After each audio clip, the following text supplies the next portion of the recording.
If you go to the gym once a week, you're not going to see the results you want. If you eat a salad once a month, you're not going to see the results you want. Versus if you drink 2 liters of water a day, you're actually getting yourself closer to that. And we kind of forget that that's where it is. That's the magic, is it's the small things every day matter more. Take the big goal. Like my goals, they are stupid audacious. I have such ridiculously large goals. I can't even tell most people because they'd be like, what? Crazy, right? But I know that my big audacious goal is not going to happen tomorrow. So I'm like, okay, if I want to hit that goal and I don't have a timeline on it, and instead of focusing on the small little goals every day, I'm actually going to get there much quicker. So tell me a little bit about the work you're doing and then we'll count down. Sure. I mean, essentially everything that you're doing, I just do that, helping women, majority women. I do work with CEOs and C-suite men on that side of their careers. But I have a lot of women that come to me. They don't have the body they want. They don't have the relationship they want. They're in their masculine as women, go, go, go, drive, drive, drive. So they're burning themselves out on all cylinders, people pleasers, don't know how to set boundaries. And so very much like what we were just talking about, that's what I help people understand themselves so that they can show up as a better person and then get literally whatever they want in life. And so I take people through different journeys with programs, but everything that I do, super passionate about. The background of that was I was a model for many years, had 2 eating disorders, body dysmorphia. The more I focused on having the perfect body, the less I had the perfect body, the more I was in the eating disorders. So in the modeling world, I started learning about health, wellness, nutrition. Light bulb went off, like eat good food, feel good, eat bad food, feel bad. And it was like so stupid, but like major, right? And so through that journey, I then wrote a detox program, became #1 best-selling program in the world, turned that into an app, #1 app in the world, turned that into a book, #1 book, turned into, second book. And I realized, I was like, I'm never going to write a recipe again in my life because we don't need more recipes. We need to understand like why you're not actually following through on the thing. And so I kept, because of my own healing, I kept going deep dive, like learning everything I could. And what I really understood and came to realize, and I've worked with some phenomenal experts in all different fields. Like I for sure have a PhD in life and Mm-hmm. And like, I'm street smart. I had to figure it out. I started a business, didn't mean to, have been sued, Right. Name it, I've dealt with it. And so what I've really come to understand and teach now is everything starts here in our mind, and more specifically the subconscious mind, that 95%. And so that's unlocking, that is where the secret sauce is. And that's what, I mean, I can talk about health and wellness all day, but like what really lights me up now is helping people to understand their blocks and self-sabotage. And then once you understand that and why you do what you do, anything's possible. So you just talked about blocks. So, I mean, what are some of the more common blocks that people are carrying, and where do they come from? Absolutely. So what I like to explain, basically everything that I talk about is in analogies. And that's because we remember pictures better than we remember words. So, how many times have you seen someone, you're like, God, I remember your face, but I forget your name. And so because of that, I like to teach in analogies just because we remember it. And so it's what I call the spiritual onion. And the spiritual onion, meaning we're all in this spiritual journey, trying to figure out what our purpose is in life, why we're here. Now, on the outermost layer of this onion is for women, or those more in the feminine. So you can take away male, female, but those more in the feminine, they have a direct correlation of happiness and fulfillment to their body, and men, to their body and also their relationship status. Am I in a relationship? Am I married? Am I getting engaged? Sort of thing. More of the masculine, which a lot of women in today's society actually fall into this, right. Go into the, what's my career? How much money am I making? What's, and not even my impact. It's how much money am I making? What level, what title do I have? And so that's the outermost layer that every single human being on this planet is going to deal with at some point, whether it's for a woman not liking your body, and then because you don't like your body, you hate your life and you don't see anything being possible, because it's like the more you try to focus on it, the less it happens. Same thing happens with the more masculine or men and a lot of women clients that I have as well, where you want more money. And so that's the goal that you're achieving. But the problem is money doesn't actually give us happiness. We know this. Science has proved it over and over. You can Google this and it's true, but we still forget that. And so those are kind of the biggest things on the outer layer of this onion. Now, interestingly enough, it's actually pretty easy to peel back this layer. And I like the onion analogy because it's like, imagine chopping an onion in half and you just start peeling back layer by layer, and the closer into the center of the onion you get, the more intense it is. So when you chop an onion, you don't cry from the outermost layer. You actually cry from the innermost because it's so potent and strong, but small. And so as you go through these layers, the next kind of big challenge we all face is fear of failure. And once we get there, fear of failure, interestingly enough, it's also fairly easy to move through that layer. And notice where we've gone from having kind of 4 big challenges that we all face in life to this next layer, which we all face, which is fear of failure. And then once you move through there, you get to the innermost layer of this onion, which is sticky and it's a bitch and it doesn't feel or smell or anything. It's not nice. And the innermost layer is fear of success. And that's where a lot of people sabotage themselves because it's like, well, what if I did actually get this job promotion? Like, what then?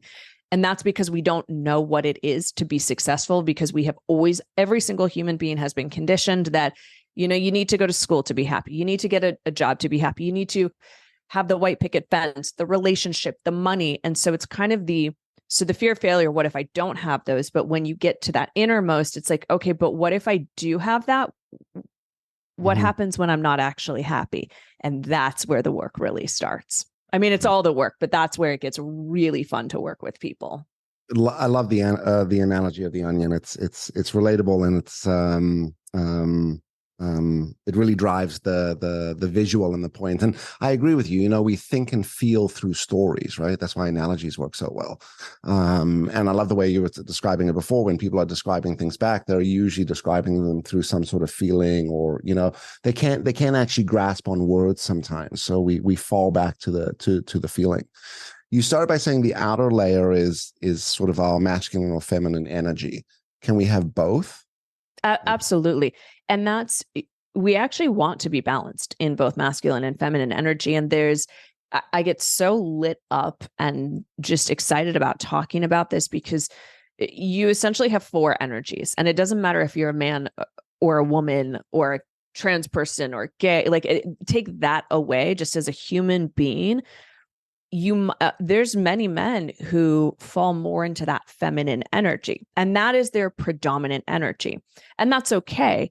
But then that's going to be the balance of learning to go into the masculine, which is more of the drive, which is more of the we're just going to get shit done. We have a plan.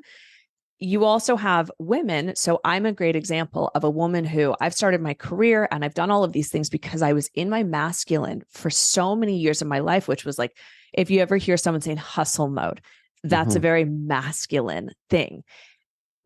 So for me, as Nikki Sharp, it's been the balance of actually coming more into that feminine and being like, I can lead from a place of a strong feminine, but I can also hold space from that masculine. So it becomes a dance of something really powerful that I learned about myself and within my business was when I go into masculine, which is like the go, do.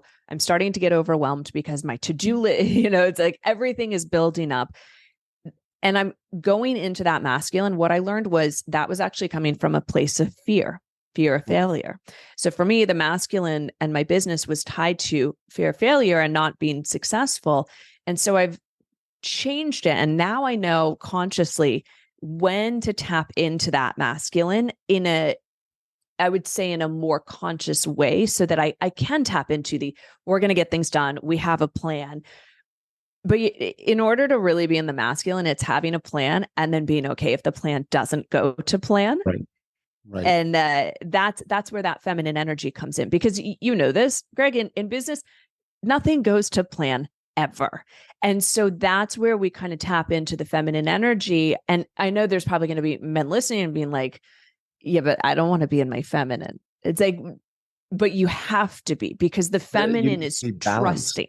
It's right. It's the feminine energy is, I'm going to trust, I'm going to make a plan, but then I'm going to trust that whatever happens is exactly what's meant to happen. Feminine energy is sharing more of the emotional side, because it's also not healthy to just put walls up and be like, I'm a man, I don't talk about feelings. Well, no, one, women love feelings, but two, if you're in business, and we were just talking about this, in business, you have to be able to share things and ask for help and receive. That's more of that feminine energy. If you try to do everything on your own, you're going to burn yourself out. And that's an unhealthy level of masculine. So that's where it gets really fun. Like, take away man, woman. We all can, like, if you think about the sun and moon, if we had sun 24/7, you would be begging for the moon to come. Like, give me some, moon, just darkness. Sort of shade. Shade, right? If we only had water and we didn't have land, we'd be fish. And so it's kind of, that's the same with masculine, feminine, is that we actually do need a balance. And when you're in balance, life becomes pretty magical. Yeah. I love what you're describing. Right before we got into this podcast, I was delivering a session, and today's topic was assertiveness. And one of the things we teach is this model understanding your personality. And I won't get too deep into it, but one of the sides of your personality is called the parental side, your personality. And it's divided into two states. We have what is known as a nurturant side and a dominant side. And what you start to see, because we have this assessment that allows us to get an actual value, is what you start to see is people tend to float towards one versus the other, right? And specifically in North America, you do see more people floating towards the nurturants, right? The softer, more passive, more giving, more nurturing. And one of the things we're talking about today is the importance of the balance of the dominance, which is the ability, and we were literally talking about, what does that look like for a nurturing type of personality? It has a lot to do with requests, asking for help, asking to share their ideas, asking for not so much permission, but permission to engage into these types of conversations, and leaning into that, because what we create is a little bit of a teeter-totter, right? A seesaw, which is the yin and the yang, what you're talking about now, which is one counterbalances the other. And if we're not careful, we become imbalanced. And we tend to float towards the one side. And that starts to drive our behavior, our feelings, the way we act, the way we show up, the way we communicate. And the exercise in all of this is working the other muscle. And that's what I hear you talking a lot about. Yes. How do we now understand where we sit with this? And then what do we do to start to work some of that muscle so we create that balance? And it's hard. It's really hard.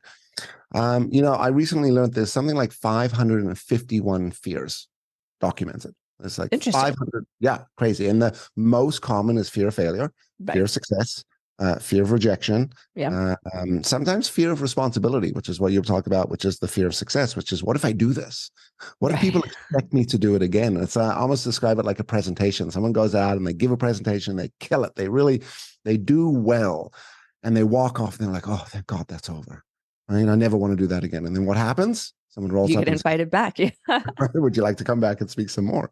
So I think, at the end of the day, we live in a world now, which is, we all need to take ownership and responsibility of developing and working ourselves. And it's not, we don't need to go too far down the rabbit hole for this stuff. We don't have to go barreling down the mountain. Sometimes just the smaller increments of change and exercise that start to help us develop some of these balances, right? Completely. And I'll throw in a little research statistic that I found really fascinating. I forget exactly where it comes from, where they did the study. And I want to say they did it with 100 participants. So they tracked people over 30 days and they had everyone write down, what are your greatest fears over the next 30 days. And as they tracked it, what the researchers found was that by the end of the 30 days, only 92% of people's fears did not come true. 92%, meaning that you have an 8% chance, which is actually a very, very small place of which your fears might come true. And here's where it gets really interesting, and something that I geek out on and I love teaching is the subconscious mind and understanding. So we have beliefs, which is your subconscious mind on the back of your head. Your beliefs, your subconscious mind, 95% of your brain. influences your conscious mind, or the 5%. And here we are thinking that we're doing things and it's like, oh, I'm going to pick up this glass of water. Well, you're not doing that based on the thought. You're actually doing that based on that 95% that you don't even know what's there. And that's the 95% of your subconscious mind is created from childhood, from basically 0 to 7, which is where our identity, the I in me, like as Nikki, gets formed. And then your brain doesn't stop growing until 25. So Correct. You have all of these beliefs and experiences, fears in the back of the head. And I like to say that it's the back of the head. You can't see it. That's why you need to work with someone who can help you kind of hold two mirrors up. So we go from the beliefs, go to your thoughts. Your thoughts are the things you're like, I like myself, I don't like myself. I'm going to do this thing, I'm not going to do this thing. Your thoughts then become the words that you say out loud.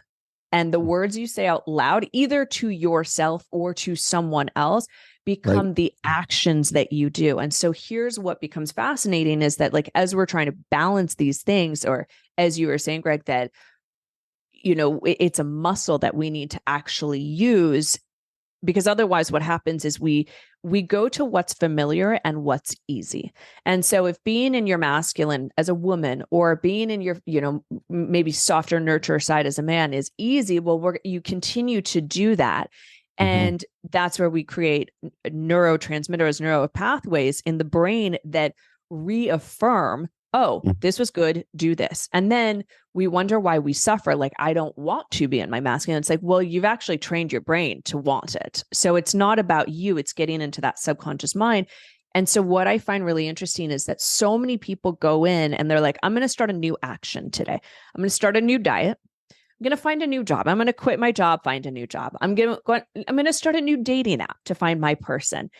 And the problem with that is that's changing the action, but there are still 3 things before it that happen for you to actually then see the results that you want, which leads to your destiny. And especially in Western society, we focus so much on this action piece without going into the actual mind to understand what is going on and why do I not have the results that I want. Right. You got to kind of believe yourself every once in a while, or challenge some of those beliefs even better. You could use this one. You might like it. We talk a lot about the neurological pathways that wire together, and neurological pathways become neurological highways the more we practice it. And for the audience, this is all you're feeling. So when you feel something over and over and over and over again, that neurological pathway has become quite strong, and it's easy for us to revert back to that. It's behavior, it's communication, it's feelings. And it has a lot to do with, I like what you talk about, which is in our formative years as we're growing up, a lot of these somewhat beliefs or perceptions are stamped in us, right? And our perceptions become fact. Have you ever heard of the elephant in the circus and why the elephant doesn't run away? I have, but please tell it for those listeners. For the audience. So you got to, back in the day, we don't have circuses like this anymore, but back in the day, there was a circus and there was elephants and clowns and, tigers and bears and all this stuff. And you would ask yourself a question, how do you keep the elephants at the circus? And why doesn't the elephant run away? Now, to step out of the story for a second, one of the things that we know about elephants is they're highly intelligent. They're sentient beings. They have the frontal lobe, the same brain that we have, decision-making, processing information, thinking, right? Remembering the past. So you see elephants in the wild and they're in these incredible communities that they live in, and then they go to the circus, and why don't they run away? Well, they take a little rope around the leg and tie it, and they put a peg in the ground. And when the elephant is first brought there, the rope's a lot bigger, it's a lot stronger, the peg's a lot more powerful, and the elephant pulls and pulls and pulls and pulls, and it is left with an experience, or it's conditioned with an experience, and therefore it's left with the perception it can never pull out the chain. And the elephant grows and continues on life, and every time that rope goes around the leg, the elephant paralyzes or freezes or doesn't move and won't even challenge it because of its perceptions.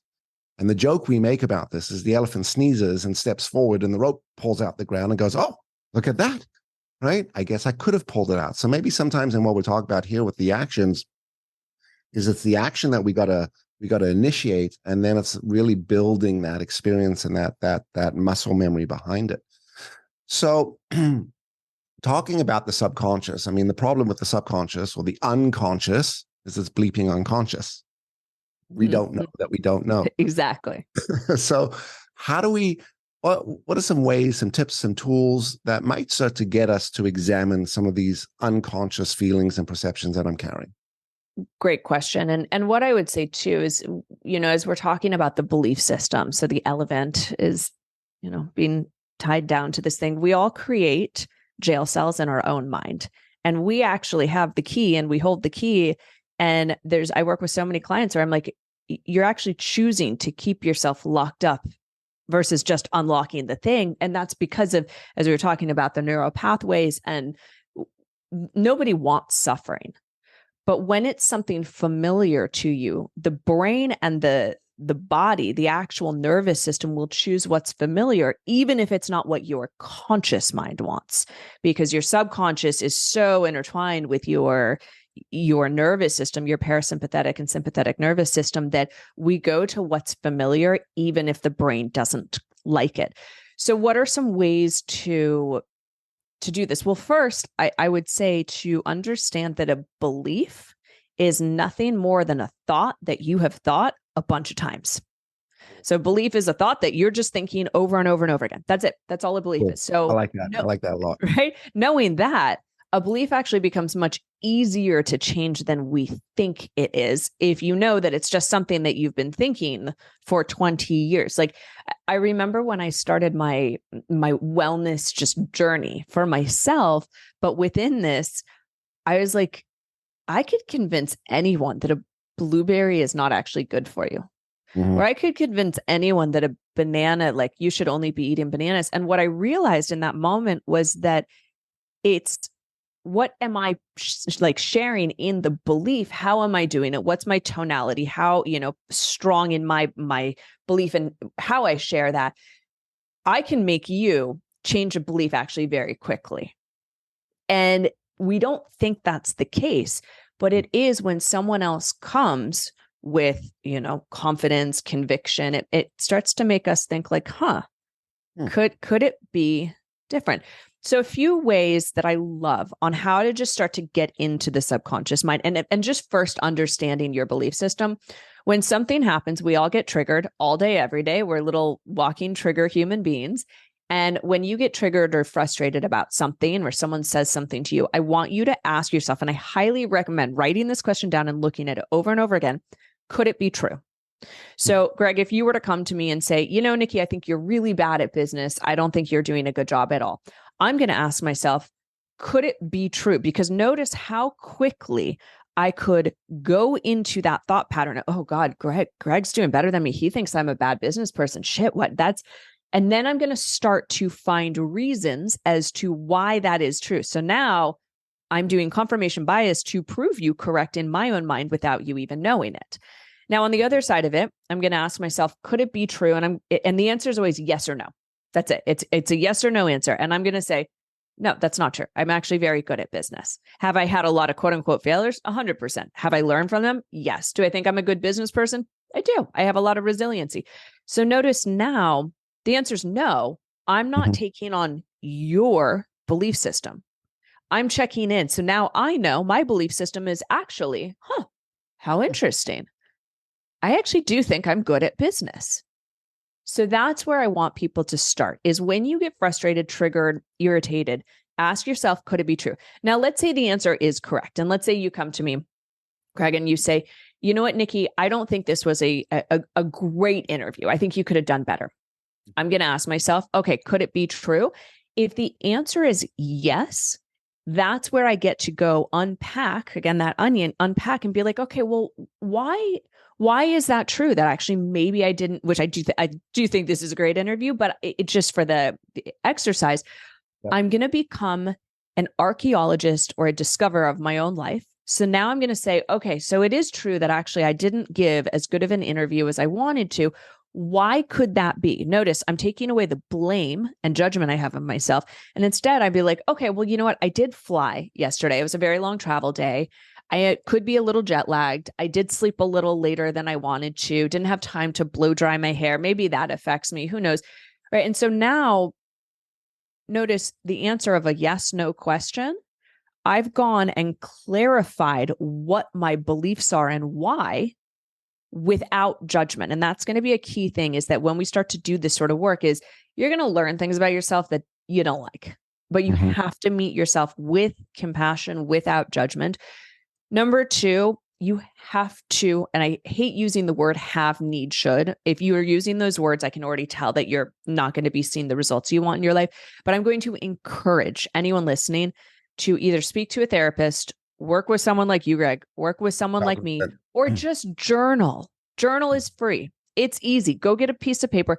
And the reason that we do this is because the conscious mind, right? So we have that unconscious or the subconscious.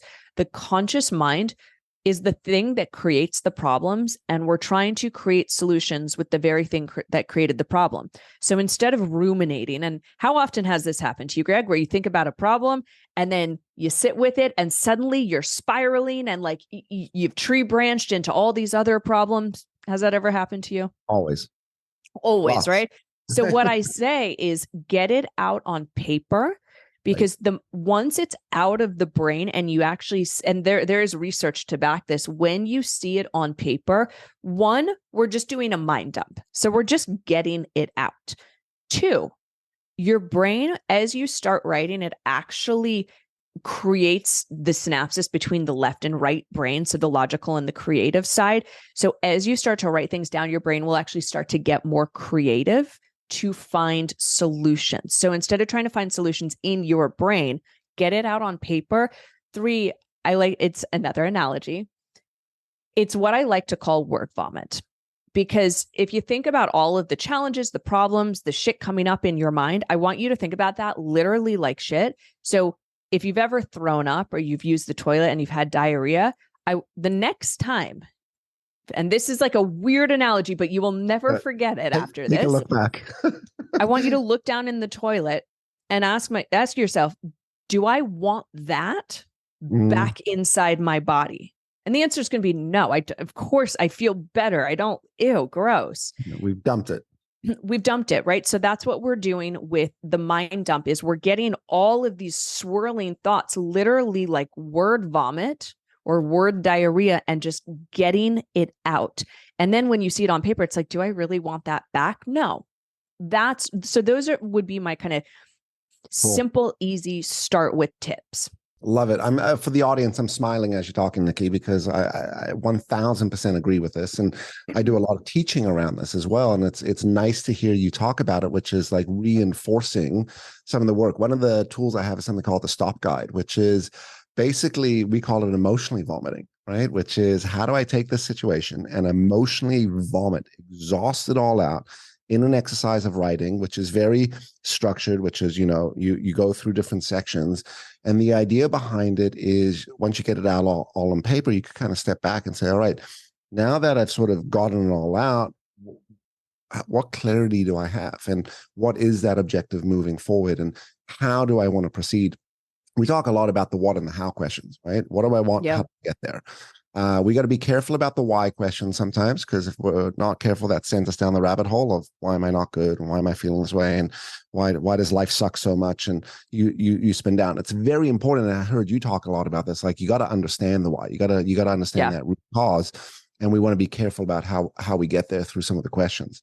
Why is it so difficult for people to do this work? I mean, it's simple stuff, right? I mean, what I teach, like, it's not, I sometimes make a joke where people are like, well, what do you do for a living? And I'm like, well, I teach common sense. And they go, well, what does that mean? I'm like, well, have you ever given someone advice on how to handle a situation, how to deal with their emotions? And it was really good advice. Well, why can't we do that for ourselves? Because sometimes we can't separate the forest from the trees. We're too close to it. So, what are the tools that we can start to lean into? And there's so much out there from place of thought leadership. I was running this class earlier, and I was like talking about social and getting into the whole sort of pitch on like curating your news feed and making sure that you're following amazing thought leaders and, these people that are authors and, contributors to the world, because you'll flip your social on and you'll just be digesting all of this positive psychology and thought leadership and authoring. And people are looking at me as if I'm like got three heads on my shoulders. I start rhyming off names, like the big ones, right? Like, and people are like, who's that? And I've never heard of that. And I'm like, all of you need to go, and like, this is your homework for the week. So what is it? What is it? Yeah. Are we that self-destructive as human beings and people? What are your thoughts to that? Oh, Greg, I'm laughing because this is such a good question. I could go on for 2 hours. I won't. I will make it concise, but it's such a good, prevalent question. One, because we're all great at giving advice. We suck at taking it ourselves. We all suck at taking our own advice. Now, it's next level. And this is something research has shown that when you actually teach something, that's when it really gets integrated into you. So this is why I'm always telling my clients I want you taking notes. I want you sharing your ahas. We have a WhatsApp group where women then share, what's the challenge coming up. And I get to kind of take a step away because all these other women are jumping in and sharing. And I can see the very tools that they're learning. Well, they're working because they're getting out of their head and they're teaching it to someone else. It's when you're in your head, you're dead, essentially. And we try to, as I was saying earlier, we try to figure out the problem and create the solution with the mind that created the problem. So get in your head, you're dead. So that's just something to think about, marinate on. Why is it so hard? And I fully agree with you, Greg. It's like this quote unquote work, self-development, inner work, learning yourself as a person in theory, right? It's like, oh, people look at my life and they're like, but Nikki, like you seem to have it all and you're so happy and joyful, and during really challenging times. And I'm like, well, because I am. And I promise it's actually really easy, but you do have to do the work. So what is the work? The work is getting clear on one, your emotions. Men or the masculine energy, they're like, fuck that. Nope, I don't want to go there. Women who are in their wounded feminine, or men as well who are in wounded feminine, are almost overly emotional, but they put their emotions on other people. So it's very kind of victim mentality. So in one side, the masculine, you have this wall where I'm putting up a wall, intimacy blocks towards other people because I don't want to sit there and feel my feels because they're painful. And I think that's the key thing that I want to land is that we don't do the work because when you think about opening Pandora's box and all of these experiences you had as a child and these fear of failures and all of this just stuff, it's uncomfortable. And human beings will avoid discomfort at all costs. And so here's another little small analogy. We have I'm holding my hands up for those listening. We have pain and pleasure, right? So we have pain and pleasure. Human beings at all times of the day are trying to escape pain. And when I say pain, I'm talking about physical pain. That's why people go on drugs. That's why we take Advil, right? If you've ever caught yourself saying, oh God, my headache is killing me. Notice, what did I talk about earlier? Beliefs, thoughts, words. What are the words you're saying? Oh, this headache is killing me. Is it killing you? Really? Like, really? Are you dying? Or does it just hurt? So getting clear on the words you say, because the words you say are going to become your reality.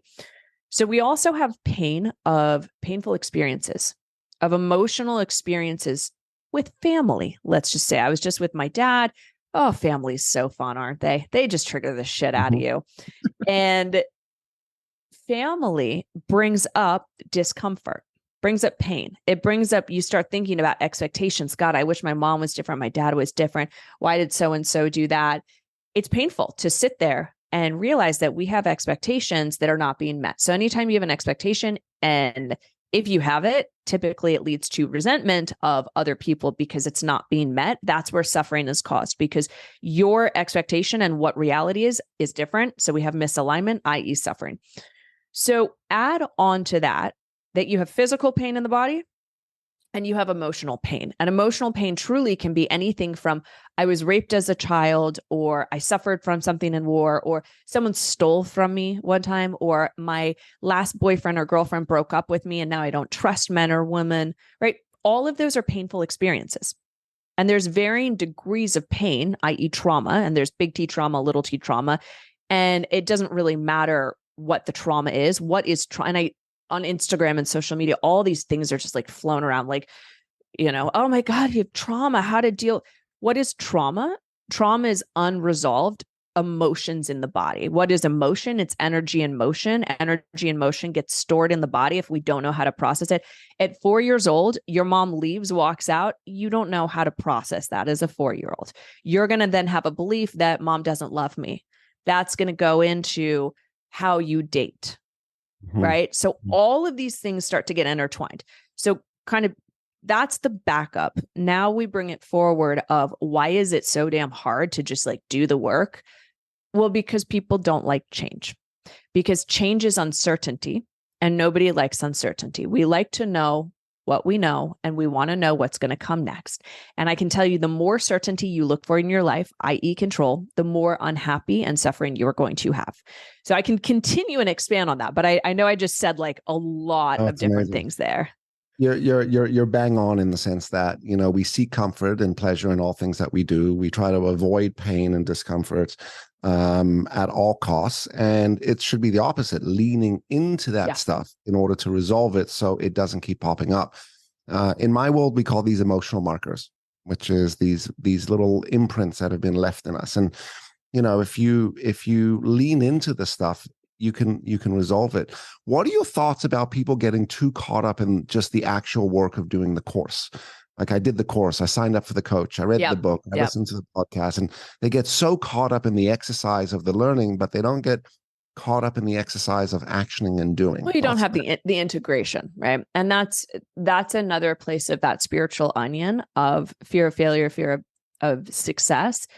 Someone, and I have a lot of clients that come in and they've worked with every doctor, every nutritionist, they've done the courses, they've done the manifesting. They're like, but I don't see the results I want. And I ask them, why do you think that is?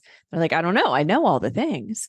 And that's where the integration piece really comes in. And I do believe with all my heart that we can't do this alone, nor are we supposed to. We need coaches. We need mentors. We need therapists. Like, I mentor and coach a lot of people. I have my own therapist. I know the tools. I can do them. But there's something even greater to be able to have someone else who helps me to see the things that I can't see or I don't want to see. And I'm going to repeat that because it's a really powerful thing.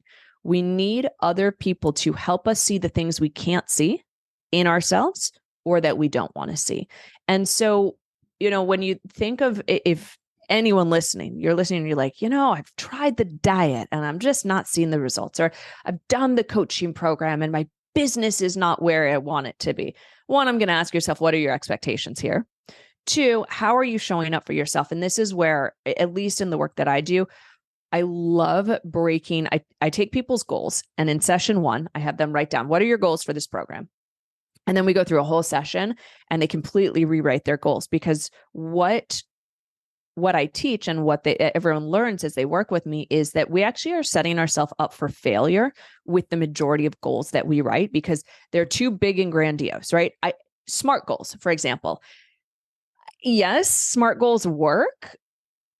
And what's your what? What's your why? And do you actually think you deserve to have it? Because I can sit there and do like, you know, what's your timeline? What's your this? What's your that? But how small and actionable are you actually making the thing? So what I have people then do is go in and create, and I love this little phrase, keep it stupid simple by creating, keep it stupid simple by creating, no, sorry, I'm messing create stupid simple goals to set yourself up for success. Nice. Stupid, simple goals to set yourself up for success. And what I mean by that, you know, if someone comes in, a client, and they're like, I want to lose 40 pounds by the, you know, end of the 4-month program, like that's actually pretty easy to do. I can get you there, but you just changing your actions are not going to work, because we have this all or nothing mentality. So someone who's done Landmark, they've done Tony Robbins, they've worked with you, Greg, they've worked with me, and they're still not seeing the results. Well, that's because you're focusing on the actions versus really understanding your belief system and what's going on there. This is why I also had, and I can imagine with you as well, like why we have such incredible results with our clients is because I'm getting you to basically, if you think about the human brain, when was the last time that on your cell phone or your computer, it said, hey, it needs an update? And you're like, oh, okay, I'll just press click, update. Awesome. When was the last time that you updated your own software in your hardware? Your hardware is the brain, your software is what's going on, the programming inside. Most human beings are running on software from 30, 40, 50 years ago and wondering why they're not seeing results now. That would be like having a MacBook or an Apple from 1990 in today's day and age, 2023, and being like, but why doesn't it work as well? So Slow.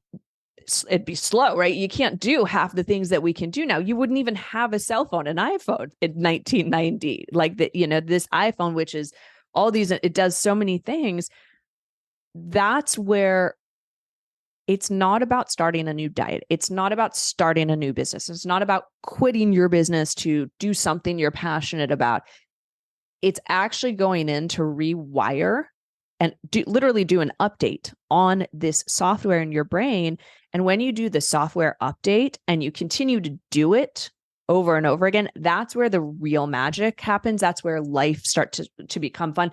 That's where you're okay with uncertainty, because you're like, actually, I know that I'm on the path to creating absolute magic. And some of that is the trust. And the trust comes when you're okay with uncertainty. And just like what you were saying, Greg, is I have a motto: if it scares me, I must do it. And I'm like, fuck, I don't want to do that. Like, but it scares me, so therefore I have to. And just from even having that belief system, what ends up happening? So skydiving, I went skydiving once, my 21st birthday, hated it. It was not enjoyable whatsoever.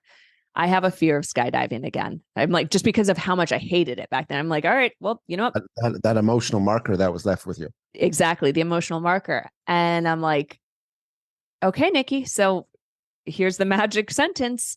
If you're scared, you must do it. And what's interesting is because of the belief system I have, I haven't gone skydiving since, but if you were like, all right, Nikki, I'm in Miami, let's go, I'd be like, okay. So notice it no longer, just from even having that sentence in my mind, that belief system of if it scares me, I must do it, the fear has actually just dissipated. So notice I didn't even go skydiving, but I'm not scared to do it. So therefore my actions around it are going to be different. Can it be the actions first, that I take the action and then it changes my belief system? Or is it really sort of starting with the belief system to then take the action? I'm going to say yes and, but the bigger you can't do yes and but, right? Yes but or it's yes and. I'm going to say yes, you can, in the sense that, let's say you're trying to, 2024 is coming up on us. You're like, this is the year I'm getting healthy. Here's the yes and. If you start today, you can start to change your belief systems. If you wait until January 1st, no, you're shit out of luck. So yes and, meaning if you start doing something different today to challenge the belief systems you have today, right now. And this is where I say, like, I was actually just on a call with my best friend. She's driving to work and she's like, yeah, I've been giving from an empty cup. I'm like, all right, Corey, what can you do today? And this was, I'm like, Coach Nikki, but friend Nikki. I'm like, what can you do just today to come back to you? And she's like, honestly, I'm just going to tell myself to just drink some more water. And I'm like, great. And what if you just said like one little affirmation to yourself while you're driving? And I told her, I'm going to check in later and just ask if you drank your water. And notice that one thing. She's feeling bad. She's not feeling good about herself right now. She feels empty. She's committed to me out loud. This is why it's so important to have a mentor, a coach, or even just to write it out loud, or, write it on paper. And then I'm being her mirror back to say, okay, so this is the thing that's going to make you feel better now, rather than her waiting, 2-3 weeks. And so that's where I like to say, confidence starts with action. Confidence does not happen when you get the body of your dreams or you get the job of your dreams. Confidence comes from doing something now today, which builds and builds and builds. And then when you get the body, the dream, the relationship, you're like, oh my God, wow, I feel so good. Versus, versus, how many times do we say, I'm going to feel good when I have that $1 million? It's like, no, I know a few billionaires. I know a few multimillionaires. They're not happy people. Right. They're not. Right. It's not about the outcome. It's about your day to day. So that's why I said the yes and. No, that's great. I love what you're talking about. I relate to it a lot. You were talking about that one question earlier, which is like, as these things happen, ask yourself, is this true? Reminded me of the triple filter test by Socrates. Have you ever heard of it? Yes. This I have not. Please enlighten me. Okay, so someone comes along and I come and say, Nikki, by the way, I got to tell you about your friend. they were talking and you stopped me and you said, okay, hold on, before you tell me what this other person said, let's put it through the triple filter test. But the triple filter test also works for what you'll talk about here. So the first question is what you're about to tell me true? Like the person said this and they said this, and the person says, well, yeah, that's kind of true. I heard them talking about this stuff. Okay, so before you tell me what they said, let me ask you the next two questions. Is what you're about to tell me a good thing? Well, actually, no, it's the opposite. It's actually a bad thing. Okay, well, hold on a second. Before we go there, right, let's just go through the one final question to see if it's worth you telling me. And the final question is what you're about to say to me useful? And the answer is, well, actually, no, it's kind of like a rumor and the person was talking shit and blah, blah, blah, blah, blah. And the Socrates then looks at the student and then says, basically, look, you don't need to tell me. But if you could answer those three questions and yes, then tell me. And as you were telling me about, or as you were talking about, like, hey, you really got to ask yourself this question, is this truthful? Is this true? I immediately thought of the next question, even not the second one, which is good, but the third one, which was, is this useful? Yeah. And if not, then fuck it. Like, let's pick a different thing. What I would add to there, which I love that, and it is very similar to, same but different. Like when I'm working with clients, they say, what do you want? Mm-hmm. That's actually the most important thing. Not why do I want it? What do I want? Okay, why do you want it? Because that's where we can filter out and be like, is this coming from ego, conscious mind, or is this coming from you really genuinely believe it will change your or someone else's life? And then the third question is, do I actually deserve it? That's where they're like, I want the job, the money, I'm gonna do. Okay, do you deserve it? And most people will fail on that. So I like that it's kind of the three questions of Socrates like that. Now, here's the interesting thing. If I were to come to you, right, Greg, and I'm like, hey, so I heard this thing I want to share with you. And ask the first question. And then the second question, or third, is it useful? I think that's where it does get a little tricky. It's subjective because it's like, well, is it useful? Could it help me become maybe a better person? Or if you come to me and said something like, oh, Nikki, gotta give you some feedback. Yeah. Yeah. Like, and my dad, I love him, but my dad is notorious for always giving me unsolicited feedback and advice. And he says, you probably won't like this. And you might even stop talking to me for this, but getting feedback is such a beneficial thing. And most people don't get it. And I'm like, what the fuck are you like? What? So notice he's giving me something that, no, it's not actually going to change my life. Quite the opposite. It makes me angry at him. And we did have a nice conversation this weekend about this. Now, and I've had this happen with other really big names of them coming with an assumption. And I think this is where, when I said those questions are subjective, of, are you sharing it based on genuinely trying to be of service to someone, or are you saying it from a place of gossip? And I'll give you a quick example on that. So right now I'm in a separation with my husband and trying to figure things out. That's what I'll say there. And I have a girlfriend who, she came to me, we went for a nice walk the other day. And she was like, yeah, this woman that I went on a retreat with sent me a message on Instagram because she knows I'm really good friends with you. And she's like, oh my God, did you see Nikki's in a separation? What's she going to do? She teaches all of it. Who do you think that looks worse on? Is that more of a reflection of her or on me? Yeah, her, right? And so that's where I think being so careful of, again, the words we say, because her saying that, I'm like, I don't care what you think. Like I'm doing me for me in the best way possible for me, so I can show up as my best self. But that says a lot about you. And so I love those three questions too, because I think it helps us to pause, get in the present moment, and really check in. Like, God, if everyone could just do this before you wrote on social media, that'd be like, correct. Like before, oh my God, before you fire out, and I was going to say, your dad actually didn't give you feedback. Your dad gave you his opinion, and what he should have his opinion based on his beliefs, which have no.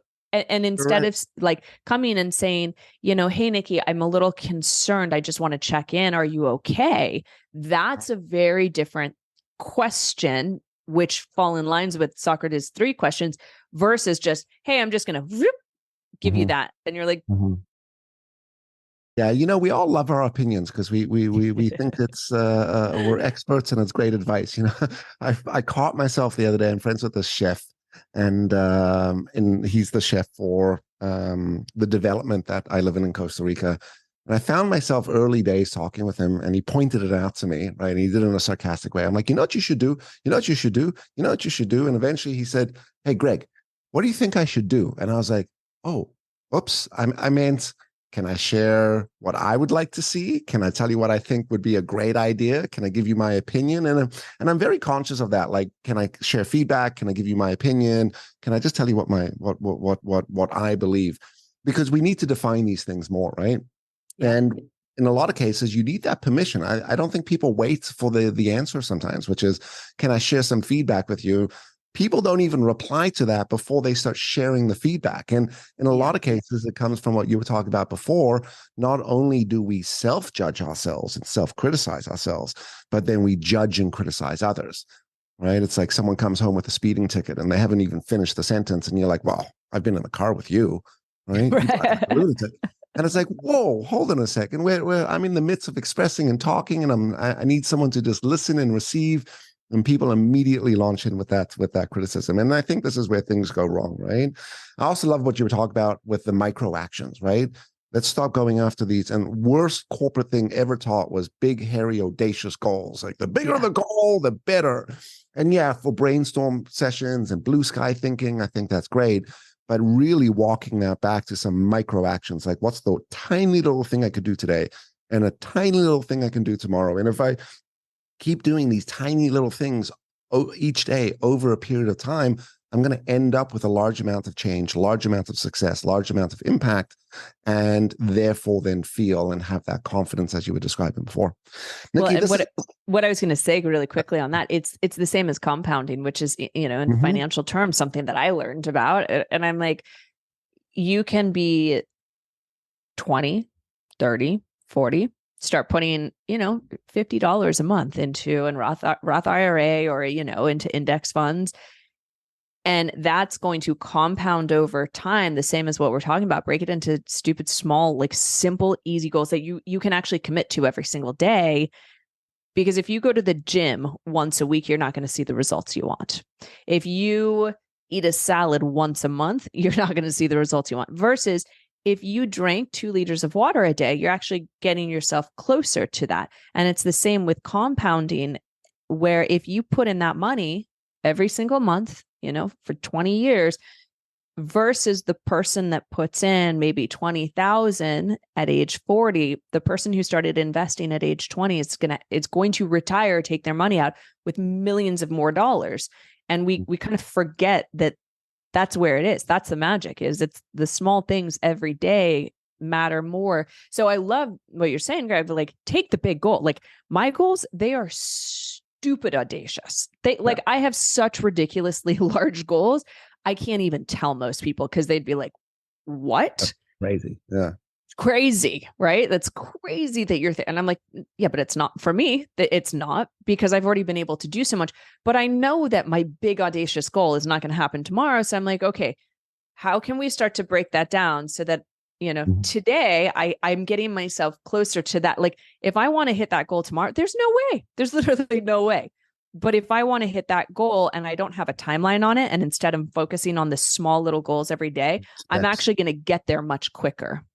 1,000%. And your friends don't help you either, right? When you go, here's my goal, and they're like, oh no, that's just crazy. Right? Well, who do you surround yourself with, right? There's you are the sum of your six, I think it's Correct. Like 6 closest friends. And are you, and your given family, you're chosen or not chosen, your given family, like you don't need to spend time with them. If they have different beliefs and money sets and values and all of that, you need to surround yourself with people, or I would invite you to, who are inspired by what you're doing. Like in terms of all of my current, like my best friends, the ones that I've known for the longest, I definitely have the biggest, craziest goals, and I've gone on to do amazing things. But that doesn't take away the level of respect that I have for what they're doing. And we have these inspiring, amazing conversations. Now, would I go to one of my best friends for business advice? No, because they don't own a business. but I can go there for more of the emotional advice. I'm going to go to someone that I don't necessarily know, or I want to learn from, or I'm going to talk to you, Greg, and be like, hey, can you teach me this thing? Because who I surround myself with, and this is why your romantic partner is so incredibly important. And the job that you work at, like, are people tearing your ideas down, or are they lifting you up? Mm-hmm. Why? Because go back to beliefs, thoughts, words. What are the words that people are saying? The words that people say are actually what they're thinking in their mind. And what they're thinking in their mind is based on what's going on in the back of the head, that subconscious. That's why it's so powerful to understand that. And sometimes it's also about changing the words, which then start to affect that sort of belief as well. Right?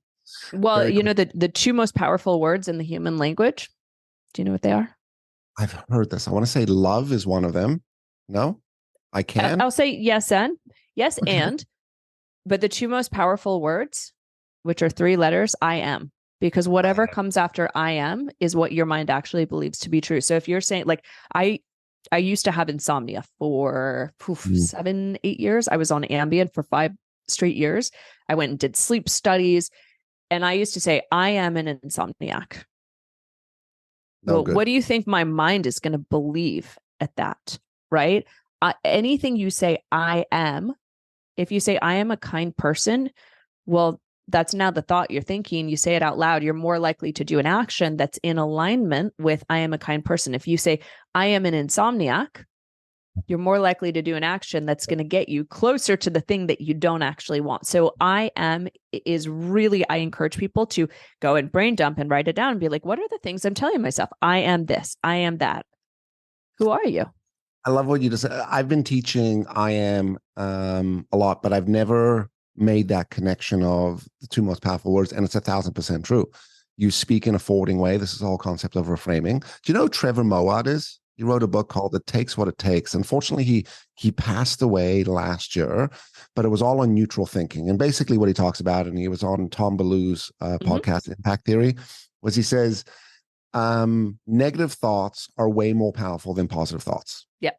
And when you express those negative thoughts, when you speak them out, they take on they become 10 times more powerful. So your ability to outweigh those negative thoughts with your positive thoughts will never happen. You're going to have to say so many positive thoughts in order to do so.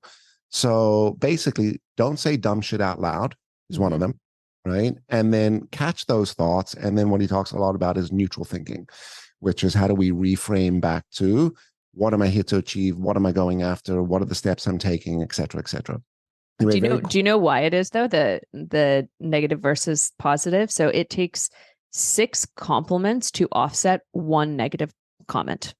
Right. Six compliments to 1 criticism. And I want everyone, as you're listening, if your relationship is not where you want it to be, how often do you feel, or are you criticizing your partner? How often are you giving compliments? So the ratio is 6 to 1. It's sort of like in marketing, where marketing, 20 some years ago, you needed 4 touch points to then purchase a product. And this is research based.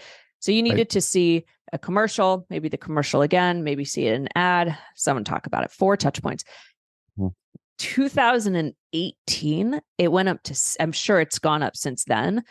It went to 16 touch points. So you needed to see something or hear about it 16 times before you went and bought something. Yeah. So think about that, the ratio of 6 to 1, all of us have self-talk, but the question is your self-talk positive and you're saying kind things, right? Those compliments, 6 compliments to 1 shitty thing, or is your self-talk, oh God, I'm worthless, I'm a failure, I can't do this, I'm fat, I'm ugly, I don't have enough money, I'm never going to be blah, blah, blah, right? Do you have a negative or a positive self-talk? And I can already tell based on the self-talk you have, I can predict your future. So I play all sorts of fun mind games with people because I can read anyone about their life and their future. And this is why I said the yes and about, is it better to go change the action? Sure, go do it now. But if you don't deal with the thoughts in your mind, and where do the thoughts come from? Well, it's only 5% of your brain. So you got to go deal with that 95% to understand, why am I telling myself that I'm a failure? Why am I saying that I will never have a fulfilling life if I don't lose the weight? Why will I not feel good enough if I don't make $1 million? Right. And isn't it? It's like everyone wants $1 million. It's like, but why? Why do you want so that's where I get really jazzed up and juiced up to talk about all of this, because think about, in another way, on Instagram or social media, you get 99 comments that say, God, that was amazing. I really resonated with your post. I get this every once in a while. And I have an amazing community. Every once in a while, I'll get the one comment saying, ew, Nikki, gross, eat a burger or something. Right. Or that one woman who said she's in a separation. What do you think I'm more likely to focus on, the 99 or the one? Of course, I'm going to think about the one, which is what you were just saying about that gentleman who went on Tom's show. But this is why it's so important. So for me, if I get the one, it doesn't even faze me at this point. You've had to teach yourself that. I had to teach myself, and that's what I teach now for a living. So because my mind is in such a positive loop, and I've dealt with my ego and what I call the Siamese twin, that I control my ego doesn't control me at this point. You can sit there and say all the shit you want in the world, and I'm going to ask myself, is it true? And if it is true, I'm going to be like, okay, so this has nothing to do with you. Thank you for giving me the gift of seeing that out. Yeah, actually, how interesting. I did have some wine yesterday, or I didn't sleep so well, or, I'm just not feeling as good. So that's the invitation to come back to me in the self-care. So notice, instead of, if you give me a mean comment, I use that as the invitation to come back to me versus letting the mind spiral and start to talk shit to myself. Nikki, I love what you do. I love what you're teaching. I think it's amazing. I'd spend another hour with you, but I know we're out of time. If you're up for it, let's do part 2. Would absolutely love to. Would love to. I would love to even say, for part 2, I would love to hear what everyone, as you listen, what resonated. So please tag Greg, tag me. I will reshare these things, because that also helps. I know a lot of stuff. I love what I do, but I want to be able to give knowledge and information that actually transforms people's lives. So please share what resonated. What do you want us to go down the rabbit hole on? And also, if I would even invite the audience, both of ours, if you have a specific challenge right now, let's get people to send those in, and we can do some deep dive of giving some advice and coaching. I think that's an awesome idea. I'll definitely get that set up for sure. For sure. So just before we go, by the way, we have the final question, which is the better human question, which I'll ask you in a sec. I'll just tee you up for it, which is, I'm going to ask you, what do you think we could all do to be better humans tomorrow? But before we go there, let's drop some of your information and links. So how can people get in touch with you and learn more about coaching and some of your programs and your books? Absolutely. Nikki Sharp everywhere. So it's NikkiSharp. Even if you misspell it, I think Google will point you in the right direction. But NikkiSharp.com. Find you. Yeah, I'm Nikki Sharp on Instagram. And those are, I have a blog where I do more on the email. I have a podcast called A Sharper Life, which I'll have you on, Greg. We'll jam out talking about all the things. But yeah, come join me on the podcast. Join me over on Instagram. I'm very in touch and love my community. So if you come over and say hi and let me know that you came from this podcast, I'm going to say hi. What did you learn from it? I'm really connected with my community, and I'm very grateful for them. So, Nikki Sharp on all the things. So the question on what makes us a better human today. Yeah, but before we go there, let me just say this. We were chatting before the show, which is just the world that we live in on thought leadership and coaching. How do you separate the substantial good coaches out there, the ones that really have frameworks, processes, tools, guidance to actually help shift. And Nikki, you are 1000% definitely one of those people. I think the world needs more people like you out there. And for the audience, if you're not following Nikki now, go. Easy as we said, Nikki Sharp. I've been following you recently, love your content, and I think the messaging you're putting out is fantastic. So thank you for all you do. I really thank you. More people. I very much accept the reflection back of the work that I do. And I've shared my journey on Instagram for 10 years now, and I've started, this podcast, I've written books, I've done all these different things. And what I'm doing right now is the thing that lights me up the most. And if you come to Instagram and you look around, something it always catches people by surprise, but there's a very big reason why I do this. Like, I'm not very great at reels. I don't personally I like a photo and a caption. Like, I'm old school kind of like blogger. So my Instagram is very much like little micro blogs, but what I do is I capture your attention through a photo and then write some, like a mic drop something in the caption. So if you come and join me, like, please do read the captions, because that's really where I am sharing so much information. But I always make a joke, like, you will never see me writing a short caption being like, such a pretty sunset. I'm like, there's too much to say about the world. There's enough of that in the world, right?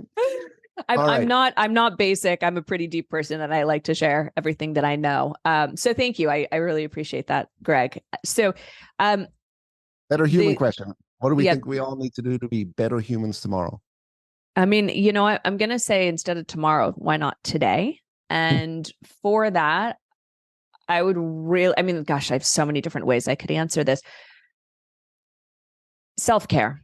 And what does self-care mean? It's not just like bubble baths and meditation. Sure, you know that meditation is good for you, but I'm going to say the self-care of the thing that we're talking about that you actually can do and be consistent with, whether it's just drinking a bit more water today, or maybe it's going to bed a little bit earlier tonight, getting clear on what's the one thing that will actually make you feel good in yourself. Do I have a moment? I know we're out of time, but do I have like 2 minutes? I can go on a really quick tangent. Okay. Yeah. So I have a few tattoos on me. They're very small. They all mean a lot. And one of them is on my wrist, and it's a heart, and it's an empty heart. It's, it's just kind of the shell of the heart. It's not filled in, and it's on my wrist. And I didn't realize this when I got it, but it's become so meaningful for me. And the reason I share this is because of the self-care of, you cannot come from an empty cup. And how often are we giving, trying to push ourselves in work, trying to make sure our kids are happy, wives, husbands are happy. We give everything and we're left empty. And so the heart on my wrist is really a reminder. And I never see it. The only time I see it is if I'm doing actually like a Zoom or an interview or something. And I'm like, oh, right, I have that. I have the tattoo. And it's the reminder of, I have to fill my cup up first before I can give to others, but also do all things with love. And so if you were to take nothing else from anything I said, which is fill your cup up first, i.e. one simple self-care thing, whether it's journaling, maybe it's just asking myself, could that be true when I get triggered? Maybe it's just committing to listening to like one podcast a day, or going for a 10-minute walk, or going to bed 10 minutes earlier. Right? Making it really simple is going to help fill your cup. And then as you fill your cup up, do all things with love. If all of us remembered that, do all things with love, I'm pretty sure most people wouldn't be writing these shitty comments, hiding behind screens, because the people that say comments like that are not doing kind, loving things for themselves. Correct. So that would be my answer. That's an amazing answer. For the audience, we're going to drop all of Nikki's links in the show notes. So if you can't remember Nikki Sharp, which is pretty easy to, but just in case you can't, we'll have all the links there. And Nikki, really appreciate your time. We're definitely going to set up part 2, so we'll follow up on that. And for the audience, if you like today's episode, like it, subscribe, share. And if you're not following Nikki, go and check her out and check out her podcast as well.